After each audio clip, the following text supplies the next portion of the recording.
Ayan na. Kamusta naman kayo dyan, mga kameta? Welcome back to reality na tayo. Ito na, nagsimula na officially ang taon natin when it comes to going back to work, going back to the normal routine.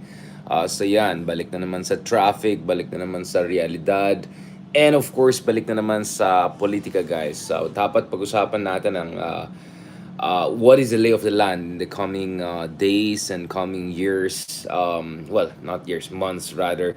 At kasama dyan, of course, itong issue ng budget ni BBM, mga patuloy na mga kritisismo, patuloy na mga kontrobersiya, patuloy na mga banat, no?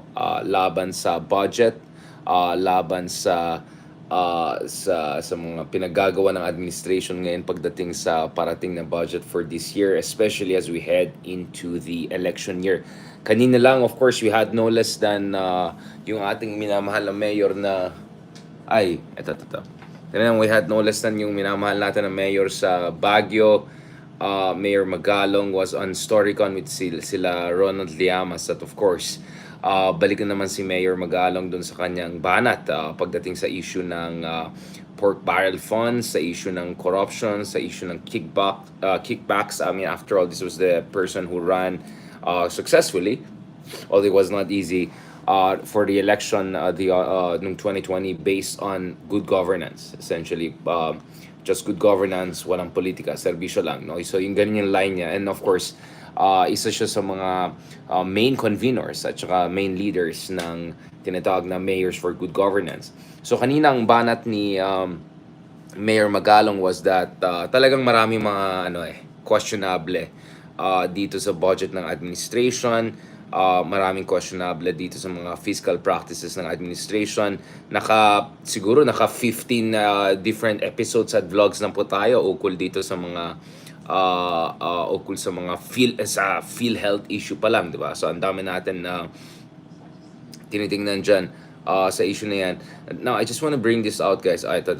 You released an open letter about the budget several days ago, I think. But I'm not exactly sure about the date. I just know about the contents. Pero sir, when the President signed the budget for 2025 on December 30, he supposedly cured some of the complaints against the BICAM version. I'm wondering lang if you feel that the concerns were addressed, kasi I don't know if your open letter came after the signing or before the signing. So what do you think of the signed GAA for 2025, specifically yung AKAP, specifically yung increases doon sa DPWH at yung unprogrammed funds? Well, alam mo, Ed, all the while, akala ko pag-uusapan natin yung tourism sa bahay. We'll also get there, sir. Hindi ko alam na. Sorry, sir. Nahuli yata ako rin. Anyway, first, I just would like to clarify na yung anim alyansang nagkakaisang mamamayan is a group of advocates for good governance at yung fight against corruption. And it's composed of retired generals, may mga clergies din siya, people from the private sector, from the health sector, youth sector, women's sector, iba-iba.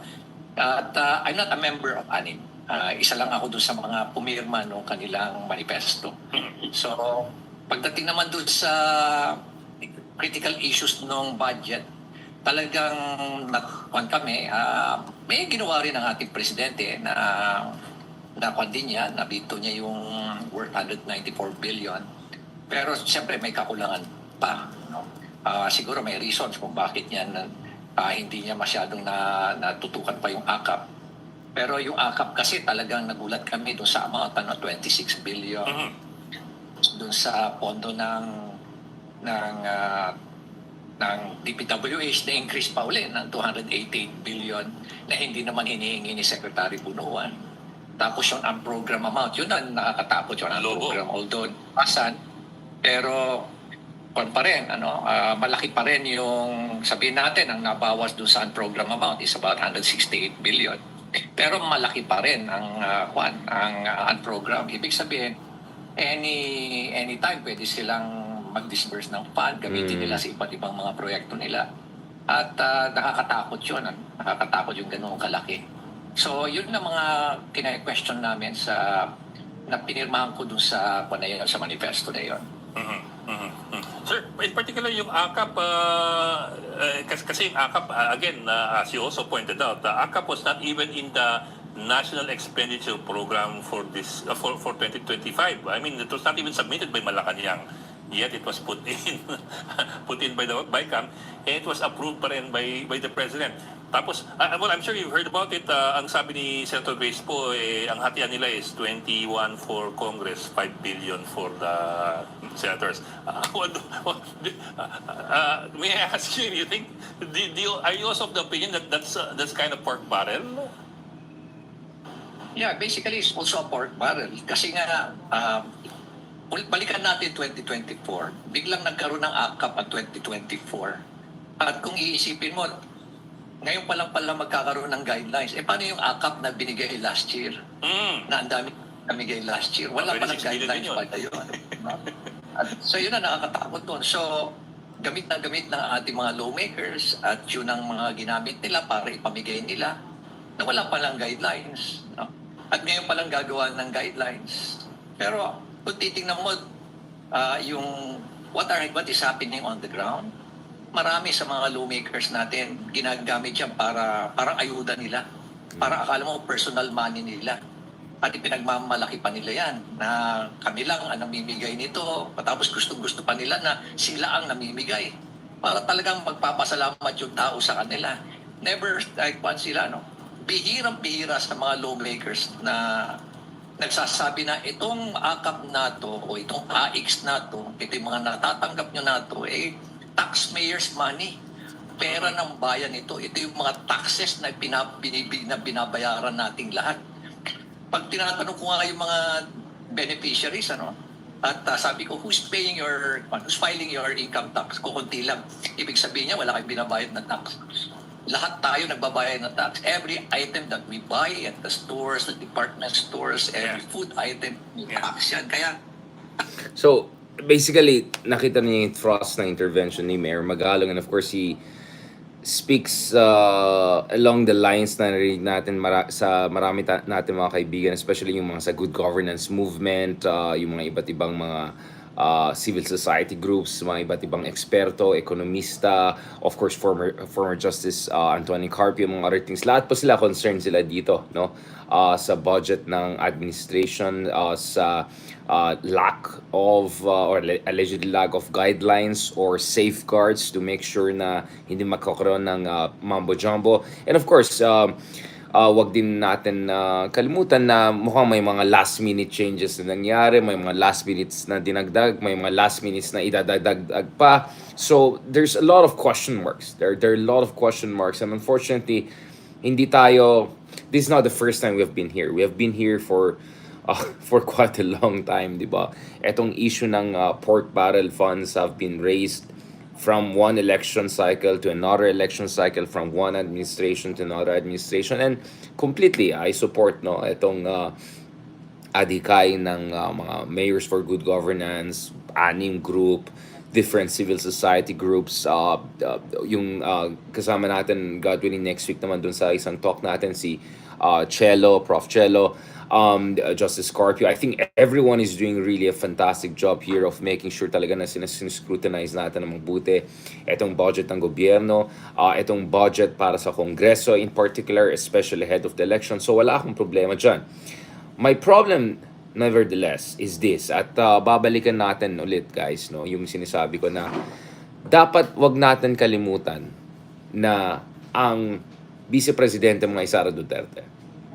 So anything that undermines Bongbong Marcos inevitably benefits Sara Duterte. Now, that doesn't mean you shouldn't criticize BBM. But that just means you have to keep the full picture in mind, right?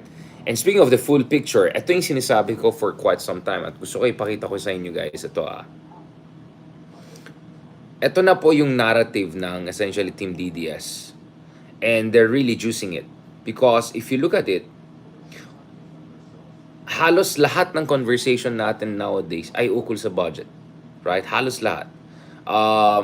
Either yun or yung mga sayaw-sayaw na lang ng piatos. And in fact, the whole piatos and confidential fund issue naging na lang, patawa na lang siya. And I can see that. I can see that from reactions and responses dito sa sa mga posts natin and all. And I think what's happening is a bit worrying because parang natatabunan na yung mga nabubuking na bagay. At mukhang nagmo-move on na yung news cycle in ways na hindi nakakatulong, right? And at the same time, and I think this is the most important part, wina-weaponize na talaga ng mga DDS itong discussion ngayon. So essentially, ito po yung line, ito po yung narrative ng Team DDS ngayon. Si Sara Duterte, ginagawa ng malaking issue, kinakawawa, wini-witch hunt, pero kung titignan mo, kawawa naman siya. All of this is only because of yung 125 million pesos na confidential fund niya. Na deserve naman niya. Na kailangan niya because DepEd Secretary siya, dapat kailangan niya yan dahil tutulungan niya yung mga estudyante para hindi ma-recruit ng NPA dahil ang trabaho supposedly ng DepEd ay labanan ng NPA at magkakaroon ng safe houses at magkakaroon ng witness at magkakaroon ng reward systems at magkakaroon ng kung ano-anong bagay para lumaban sa mga separatist groups or national security threats. So parang basically the idea there is that kawawa lang si Sara, binibiktima lang siya, napakaliit lang yung amount ng pinag-usapan, and then the real deal is actually BBM. No, pag titignan mo, ang tunay na corruption, ang tunay na anomalya ay dun na sa administration na yan. And then ilalagay nila lahat ng budget of the president. Now, this is the line. This is absolutely the line of the DDS right now. And you can see how exactly they're taking advantage dito sa shift in the news cycles and the shift in focus. Again, just to be absolutely clear, I completely agree with Mayor Magalong. I completely agree with Justice Carpio, yung mga kaibigan natin, at talagang dapat tututukan natin ng mabuti, guys, itong budget na ito. At of course, ayaw natin ng pork barrel, ayaw natin ng mga yung inaabuso ng ayuda ng mga politiko. And of course, we have to raise awareness about that. But we should not forget, again, that whatever we do is also being weaponized by the DDS camp to essentially divert attention. This is the ultimate distraction strategy na ginagamit nila. So parati sinasabi ng tao, nagdi-distraction ng mga Dutertes pag nagwawala si Sara, medyo nagme-meltdown na, nagmumura na, or nagpapatawa, or nagsasayaw. Actually, for me, mas effective yung ganitong approach. And to a certain degree, naging very effective actually yung approach na ito because halos hindi na pinag-usapan yung confidential funds ni Sara. And let's not forget, and this is the third level, right? So first level, guys, agree tayo, dapat tututukan natin na mabuti yung budget ng administration. Pangalawa, wag natin kalimutan na the number one beneficiary of weakening of BBM is always automatically the Vice President and the Dutertes. And the third, and this is where I'm gonna build on this, is that the Dutertes actually ginagamit nila yung mga issues sa mga nangyayari ngayon para matatabunan yung mga hindi lang anomalya ngayon because anong problema sa ganitong so on the surface it seems very factual, right? But actually it's very misleading. Why? Unang-una, wag natin kalimutan na ang presidente ay commander-in-chief. Alright? At bilang commander-in-chief, right? Iba yung mga responsibilidad niya. Alright? Na may kinalaman sa national security. At the same time, I'm not very sure that applies to the Vice President, and at the same time, I'm not very sure that applies to the DepEd Secretary or ex-DepEd Secretary. Now, having said that, personally, against ako sa confidential funds kasi alam natin na naabuso talaga itong confidential funds na yan. Now, siguro a minimal amount of confidential fund, yung katulad ng meron tayo ng panahon ni Pinoy, maybe makes sense because at the end of the day, Malacanang has to have some basic sense of its own security, intelligence gathering, counterintelligence, among others. Especially ngayon, guys, na medyo grabe yung hidwaan sa West Philippine Sea at grabe itong banggaan ng US and China. And of course, may credible threats could be down the road, and you have no less than the Vice President openly threatening the President's life, right? Or the First Lady's life. But even if I'm against confidential funds, my point is, misleading itong narrative na to because it makes it look like parang tingnan mo naman kawawa naman si Sara Duterte, lahat naman talagang yung mga mali nangyari kay BBM, bakit siya hindi kinukasyon? So for me, our stance should be clear. We should be against any kind of confidential fund, and we should be also against any kind of strategy that tries to distract us dun sa mga nabubuking na corruption or nabubuking na irregularity. Because the other thing that is misleading dito sa narrative na ito is that the issue with Sara Duterte was not only the confidential fund. The issue with Sara Duterte were many, many, many things, right?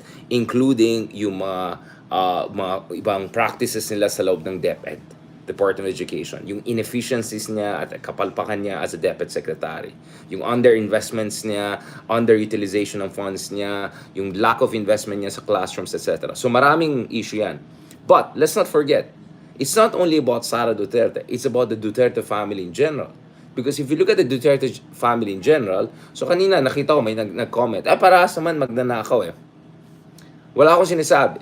But remember, ang issue sa mga Duterte ay hindi lang fiscal anomalies. Right? Ang issue sa mga Duterte is way, way more than that. And speaking of fiscal anomalies, the other thing that this doesn't also show, guys, is this. Kamusta po ang Farmali? Kamusta po ang Pogo? Because if the issue here is that million lang pinag-usapan dito, at dito billions ang pinag-usapan, right? Right? Eh di pag-usapan natin. Kamusta po yung investigation sa Farmali? Naalala niyo yung Farmali? Nung panahon ni Digong? 'Di ba? Nung pandemic time. Naalala niyo yung mga kababalaghan? Naalala niyo yung mga kontrobersiya? Naalala niyo yung mga concern ng tao dun sa mga sa expenditures ng DOH, dun sa allegedly overspending or alleged yung mga issues sa mga vaccines, yung napakamahal na vaccines ng China, yung issue sa PPE, yung mga basic ang daming issue sa DOH nung panahon ni Digong. Ang daming issue dun sa Farmali. And sino yung involved sa Farmali? Anong relationship niya sa mga Dutertes? So, if you want to talk about billions, guys, let's talk about Farmali. Let's talk about Pogos. My goodness, pagdating sa Pogo, billions ang pinag-usapan natin na dirty money. Billions of dollars, potentially. Dollars, hindi lang pesos. Dollars ang pwede natin pag-usapan, potentially. Ukol sa, billions of dollars ang pinag-usapan natin potentially pagdating sa dirty money, money laundering, among other things. At sa tingin nyo, sino nagbe-benefit dyan? Sino nagpapapasok sa mga pogos sa Pilipinas? Right? Sino sa tingin nyo nag-benefit? Sinong protector ng mga pogos? Right? Ano bang mga pinakita ng mga investigations? So, ito yung sinasabi ko na misleading eh. Ito yung at dito ko sinasabi, guys, na dapat consistent yung opposition. And this applies to our good Mayor Magalong. Mayor Magalong, if you want to mention anomalies with the budget of the BBM administration, why not also mention Farmali funds? Why not also mention confidential funds ni Digong? Year after year after year, billions and billions and billions in confidential fund ni Digong. Right? And hindi lang si Digong. Kamusta yung confidential fund ni Sara Duterte sa Davao when she was a mayor of Davao? Kamusta yung confidential fund practices nila? Kumbaga, sabi nga ni Justice Carpio na taga Davao, the whole confidential fund, essentially as the concept, as a practice, started with the Dutertes. Right?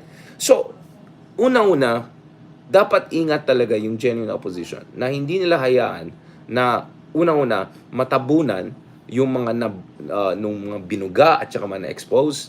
Pangalawa, dapat balikan din natin yung Farmali issue. Balikan din natin yung Pogo issues. Balikan din natin yung mga bilyones ng confidential funds and bilyones na potentially questionable practices ng dating administration. Not to mention billions of dollars of money laundering, dirty money, kung ano-ano na ginawa ng mga Pogos at alam natin sila nagpapasok sa mga Pogos. And I don't want to even go to level of Senator Trillanes talking about, like Godfather ito ng mga drug lords. We don't even need to go that level. Let's just look at confidential funds of Dutertes, the father, the daughter, the brothers. Let's look at confidential fund in Davao. Let's look at Farmali. Let's look at the questionable practices ng pandemic sa DOH, confidential funds in Digong bilang presidente, on and on and on. Those are billions. And we're talking potentially billions of dollars here. So sana balikan din yan ng opposition. So whether this is Mayor Magalong, I'm not saying he's opposition, but if Mayor Magalong wants to raise issue, I want to hear more from him about Farmali. I want to hear more from happening DOH. some of our friends in civil society, in the academe, na gustong-gusto nila pag-usapan yung mga, pag-usapan nyo din yan. No, this is not about whataboutism. This is absolutely about consistency. Because if what we're gonna do is just focus lang tayo dun sa latest anomaly or latest issue lang, tapos matatapunan yung lahat, and then what? Kasi ang pwede mangyari lang dito is kung matatabunan yung issue kay Sara at mga Dutertes, the Dutertes will recover and they'll be fine. And at the same time, I doubt that that will also bring down BBM. At the end of the day, we're just gonna move from one news cycle to another cycle. We're gonna move from one anti-government or corruption movement to another anti-corruption, at wala itong culmination. But katulad ng sinabi natin, what makes also the Dutertes quite special between the two of these two notorious dynasties, and let's call them for what it is that meron din yung aspeto kasi ng EJK. Meron din kasi aspeto ng questionable deals, gentleman's agreement with China, right? So there's so many layers dito sa mga ginagawa at mga kababalagan ng mga Dutertes na ngayon ay natatabunan. At yun ang concern ko, guys. Yun ang concern ko. Kaya because I can see on news cycles I can see yung headlines. I can see saan nagre-respond ng tao. I can see saan nagfo-focus yung ating mga kaibigan. I can see saan nakakoncentrate yung yung kritisismo ng mga tao, di ba? And yun nga my fear is ang mangyari dito sa Pilipinas is scattershot.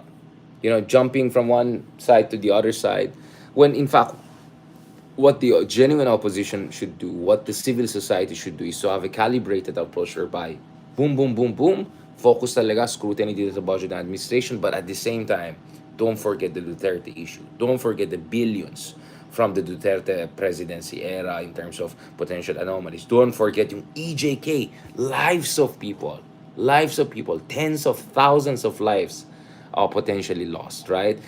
Look at yung secret agreement with China. My goodness, yung ating territorial integrity. These are serious, guys, issues. These are serious issues that we have to look at, no? So, alam ko mahirap yan. It's really, really difficult. It's really, really difficult because you cannot do everything at the same time. But you have to sequence, you have to compartmentalize, you have to nuance. So every time na mag-mention ka ng mga questionable practice dito, mag-harken back ka sa dating administration. Pwede mo sabihin, eto, hindi kami natutuwa sa ginagawa ni BBM. Akala namin si BBM mas mabuti. Bakit ginagawa mo yung ginawa ni Digong? Di ba? Yung ganon So, do not make it too easy for the Duterte side. Especially sa ating bansa kung saan napakadali, guys. Napakadali for people to just move from one news cycle to another news cycle, move from one movement to another movement, move from one enthusiasm to the other. Kaya wala tayong napapala Kasi hindi institutionalized, kasi hindi focused, kasi hindi compartmentalized.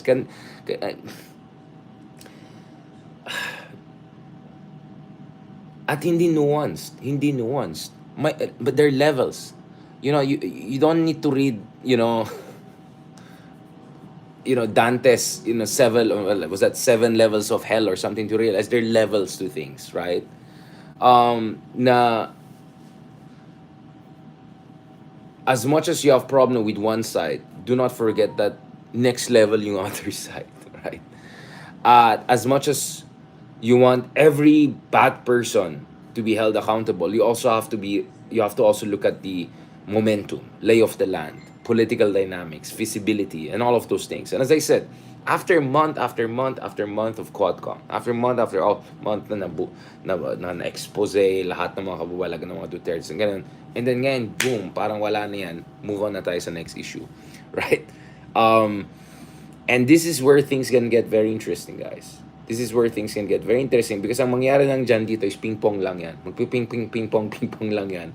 And hindi magkakaroon ng, essentially, hindi magkakaroon ng a new synthesis, right? Hindi magkakaroon ng resolution. At that's why sa aking palagay, guys, dapat makipag-usap talaga yung mga iba't ibang mga civil society groups and all at titignan nila yung issue na yan. Okay, what are we trying to do here? First of all, dapat identify nyo yung mga ibang tao na critical sa BBM administration, ginagawa ba nila yan dahil critical talaga sila sa BBM administration or may iba silang ulterior motive? You also have to look at that because maraming sumasakay dito. In fact, more worrying yung mga ibang sumasakay dito ay may military background, ay nagpo-push for revolutionary government. And as I said, RevGov could be, um, the whole idea of RevGov could be the one big beneficiary of all of this mess, right? Because at some point, kung maging cynical lang tao and people look at it and say, oh, ganyan naman to, walang hopeless case. Ganyan naman to, hopeless case. Wala naman nangyari, let's go for something crazy. That's where things could get very dangerous. I mean, just look at South Korea, guys. Napaka-developed ng country, advanced sa atin. Hanggang ngayon, may political crisis sila. Yung president nila, out of nowhere, mag-martial law. Next thing you know, na-impeach siya. Next thing you know, ayaw na magpa-arrest. Next thing you know, nagugulo na, ang gulo na yung bansa nila. And this is South Korea we're talking about, right? So if it could happen in South Korea, why it couldn't happen here? The other day, usapan natin, coup d'etats. Nakailang coup d'etats na tayo? Dozens of coup d'etats throughout the past half a century. So, again, this is where I know it's very, very tricky. It's very, very difficult. But we have to keep things in mind. And we shouldn't forget recent past. Farmali is a recent past issue. DOH scandals are recent past issues, guys. Isa sa pinakamalaking dahilan na walang budget, kulang yung pera ng gobyerno natin actually. Because diba, yung kritisismo sa national budget this year is napakalaki kumpara sa revenues natin. So obviously, one way of plugging it in is raise taxes and the other way is raise borrowing. But again, people should not forget na we inherited huge debt. Sobrang laki ng utang natin from Digong's time. Why is that not being discussed? You know, why is that not being discussed? So hindi lang corruption eh. Also, irresponsible and reckless practices. Big debt. So whether ito is from Marcos Sr. or from Digong, we have to talk about those things. So guys, ito yung problema ko talaga guys. Ito talaga yung problema ko kasi wala tayong continuous longitudinal analysis at wala tayong ideas of path dependency, right? That many of the problems we're facing today is a result of the past mistakes or past anomalies and past corruption. And then all we want to do is just to talk about the latest thing na mali, right? Now, so go ahead, criticize, scrutinize, pressure, isiguraduhin natin itong AKAP fund, whatever fund, hindi mapunta sa anong kababalagan. Siguraduhin natin yung PhilHealth natin ay sustainable. Kakasabi lang ni Finance Secretary Recto na gusto nila dadagdagan yung coverage ng PhilHealth na to. But how are they gonna do that? Of course, we have to pressure them on that. But then again, don't forget the Duterte aspect. Don't forget the legacy of the Duterte legacy. Don't forget Farmali. Don't forget all EJ case. Don't forget all of those other issues. Very, very, very important ito, guys. Very, very important ito, guys. No. Now, sa mga susunod na araw, balikan natin itong issue na to, itong mga issue na to because there's so much to discuss. And then hopefully with Ronald Llamas, hopefully with Justice Carpi again, hopefully with a couple of other people. Maybe I'll need to talk also to Mayor Magalang about this among other people. We have to do this, guys. We have to be responsible. We have to be calibrated. We should not fall for false equivalence. Even if you're talking about, kaya may tinatawag na lesser evil because they're levels, right? Those are the things that you have to keep in mind. It's very, very important, guys.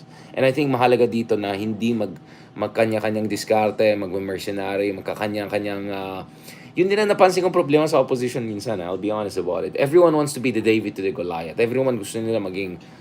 Silang gusto nila, sila na lang. Sila na namang hero, siya na. When in fact, actually, we should all work together to make sure that collectively we can put pressure.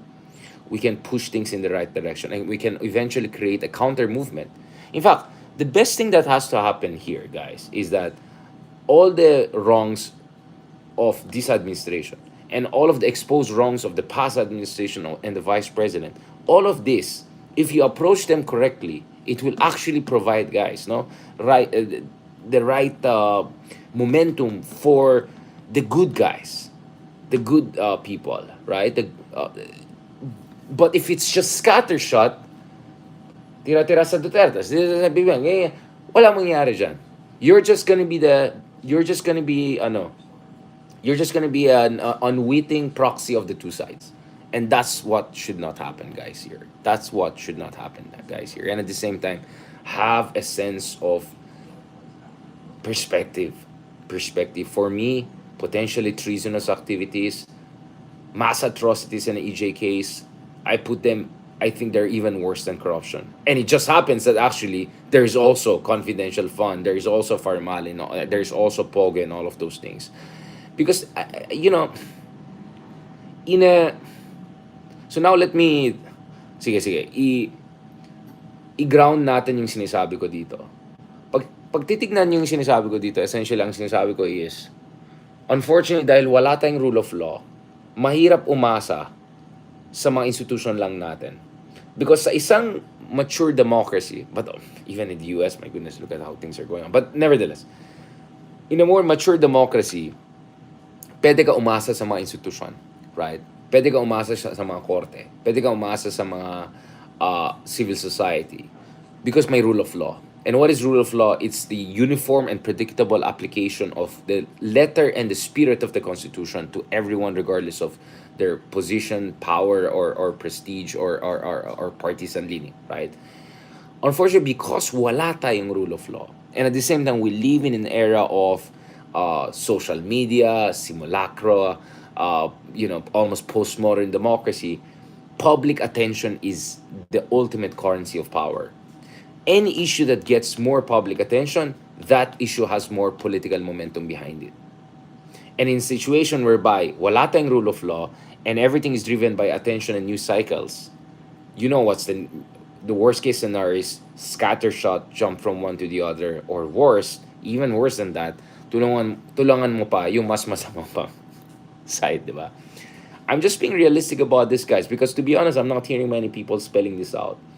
I think everyone is just picking their own fight and just focusing on that fight without looking at the big picture. And the thing I've been doing for the past weeks and months is always looking at the big picture. Saan papunta itong bansa natin? Because we always start with one enthusiasm and it peters out after a few months. Then we jump into another enthusiasm. It's just a cycle. It's just like Machiavelli's history of a pre-modern society. It's a cycle. There's no linear development. There's no forward movement of history. There's no Hegelian direction to that history, right? Or at least just modernization and improvement, for heaven's sake, right? So yun, guys, that's the thing that I want you guys to keep in mind, because as we talk, I'm monitoring also how these things are being weaponized. In fact, things are being weaponized even on a different level. My goodness, kanina may nakita tayo na itong mga ka-DDS natin ginagamit pa ang legacy. Ginagamit pa ang legacy ng people power, ang anti-martial law protest. Ginagamit yung legacy ng liberalismo at progressive movement sa Pilipinas to say na sila ngayon ang bayani natin, di ba? So kanina sabi ko ang problema natin is maraming pabida-bida na gusto nila sila lang, yung iba parang nasan kayo nung panundig ko, ngayon biglang kayo ng bida, di ba? Yung mga ganun, di ba? But whatever, right? We're not here to keep scores. Ang point ko lang dito is sana hindi pabida-bida lahat. Sana idikit-dikit natin yung mga pangyayari throughout different administration. Sana tignan natin yung path dependency. Sana tignan natin paano tayo magkaroon ng balanced and compartmentalized and calibrated approach. But also, dapat titignan natin paano tayo hindi maging unwitting enablers ng forces of darkness. Kasi grabe, nakita ko na parang, wow, yung pagtanggal daw ni Sara Duterte sa National Security Council ay isang abuso, isang political persecution. Hello. Pati si Lenny rin naman, hindi sinama ni Digong sa Hindi must na isama yung Vice President sa National Security Council. Especially kung talagang may hidwaan at walang level of trust and confidence. So ito, once again, you're allowing the Dutertes to get away with it if you don't point out their own practices during their day. Whether it's Farmali, whether it's Pogo, whether it's not allowing Lenny to attend or kicking out Lenny of important cabinet meetings and eventually forcing her out of the cabinet meetings, right? And then ngayon pabiktima sila. Speaking of people power, ano yung stance ni Duterte sa people power? Ano yung mga sinabi ni Digong ukol kay Ninoy, Pinoy, Liberal Party, Aquinos, EDSA? Did they do anything positive in favor of that?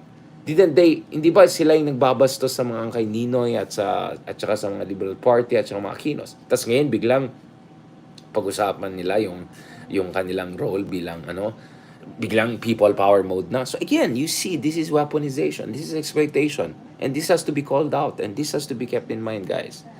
Now, having said all of those things, yes, eyes wide open.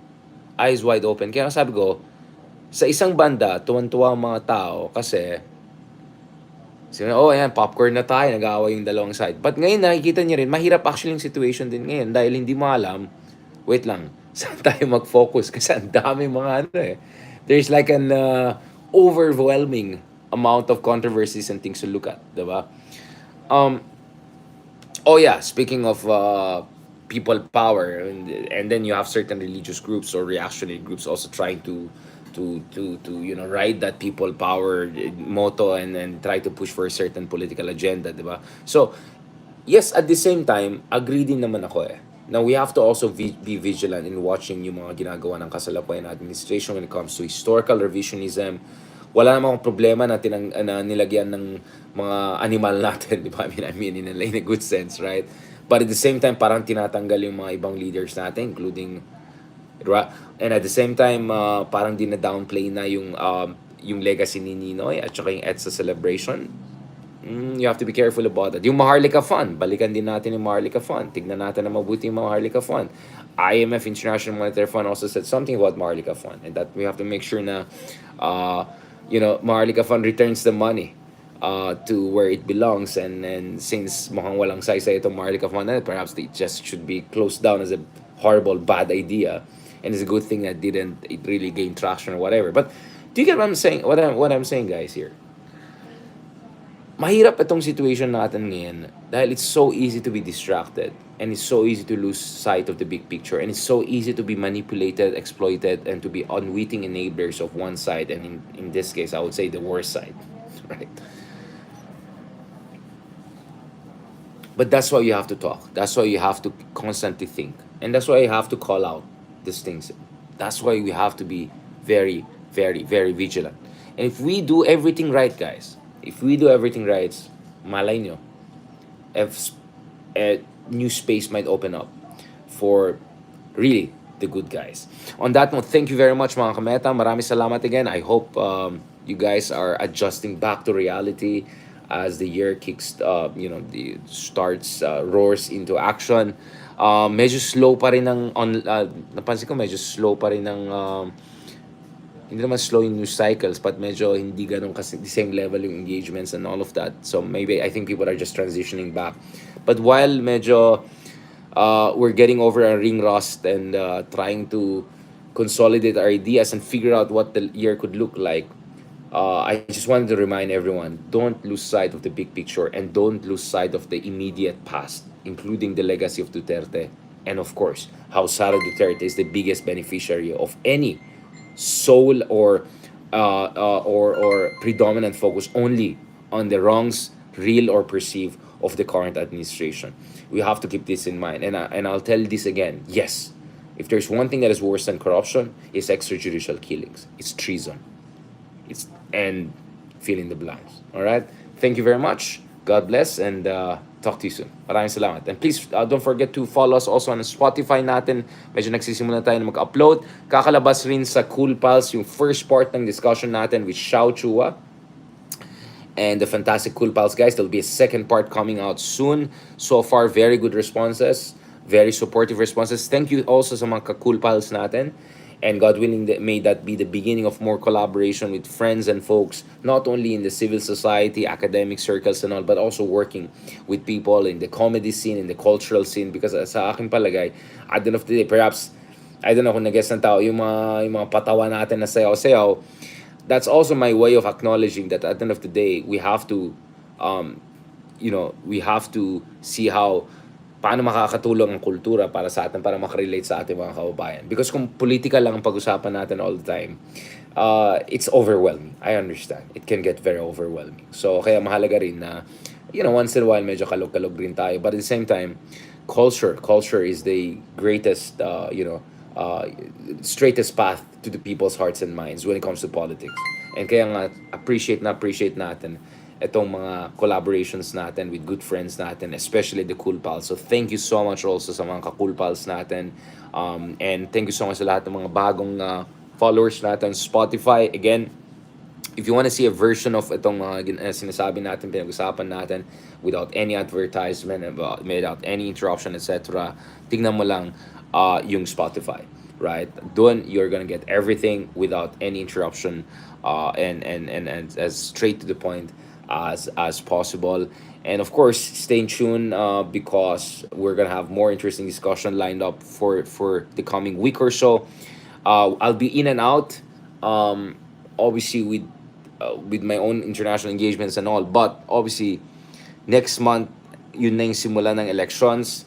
So I'll have to also start to arrange yung mga in-person interviews and discussions katulad ng ginawa natin sa mga year-enders natin. So God willing, hopefully that's just the beginning of a new chapter of approaching this differently kung saan medyo in person na, no?